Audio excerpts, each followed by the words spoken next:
Most of the discussion has been about what the journalist does. There's been some discussion, of course, on the economics of the journalism industry, but I haven't heard anything about what is important to us as political scientists, namely that the function of journalism in the wider democratic context is to explain to people what the meaning of various governmental actions would be.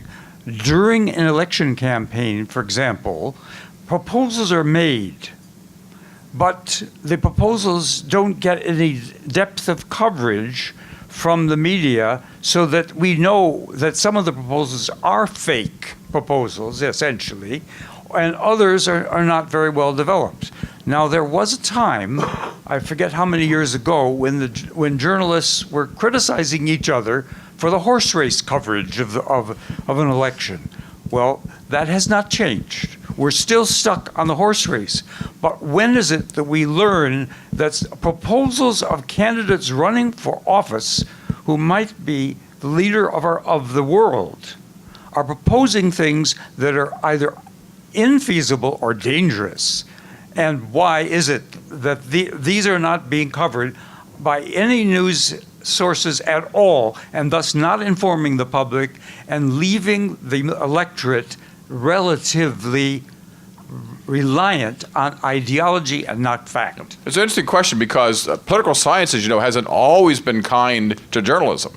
And one of the concerns that's popped up from time to time is this concern about too much attention on horse race coverage, not enough on issues, that the public is worse as a result of that, and we end up with uninformed voters who end up going to the polls or not going to the polls at all. The horse race is fun. I mean, it's right there in the name. The horse race is the entertainment of news.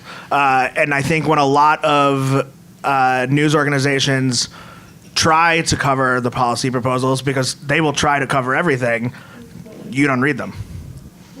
I mean, that's a problem, right? You can go to like a BBC model of funding, you can go to nonprofit models of funding, but as long as most of the media is advertising driven and audience focused, they will not continue to do what you have shown with your time you do not want to read. Steve? I was just going to say that, was it Jeff Zucker who said it was good, trouble on the political campaign was good for CBS. It was a business decision to pursue that line of reporting. CNN treats it as a sports analogy. So cable TV especially plays to the problem that you've defined. I guess I would disagree with one thing you said, which is that, in fact, there was tremendous coverage during this election cycle by some media outlets of policy debates amongst both parties, but it had no traction whatsoever. It wasn't picked up by the cable nets, it wasn't reinforced, and so it evaporated on the latest and next outrage that one of the candidates delivered. And I think the best example, actually, of proper coverage of policy debates was the debate inside the Democratic Party over the party platform, because there were two contending visions of what that party should be in the future, and it was reported. Yep. Follow-up? Yes. Lacking this kind of coverage of issues during the campaign is one thing, but on 2 days after the election, the LA Times, which I read regularly, started covering all the issues and their feasibility. In other words, after the election, suddenly this becomes relevant. So I wrote the people that supposedly are in charge of this, and I said, why are you doing it the opposite way? Can I just Sure. say one thing to that?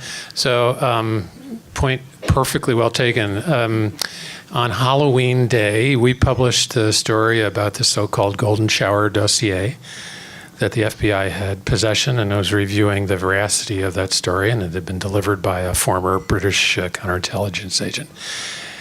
that story dropped the same day that Jim Comey's second email about Hillary's emails dropped, and the Times, the Post, the LA Times, CNN, Fox, MSNBC covered the last story and not the first story. And it wasn't until January that CNN and BuzzFeed actually published the dossier itself. So there's a perfect case in point where under normal political circumstances, the publication of the FBI in receipt of that kind of intelligence information should have been the story of the day. It wasn't.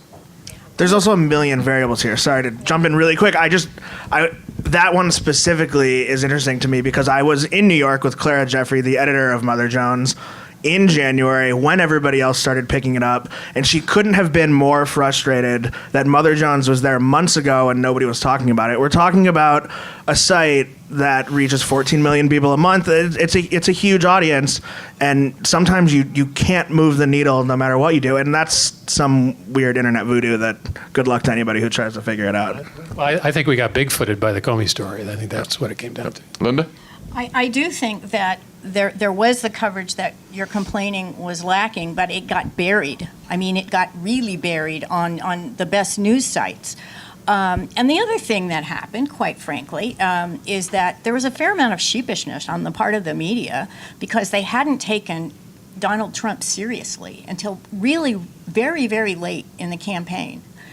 And I think, that's been pretty widely acknowledged as a failing by most of the media themselves that hopefully won't be repeated. That's one promise that I think is probably like to be true.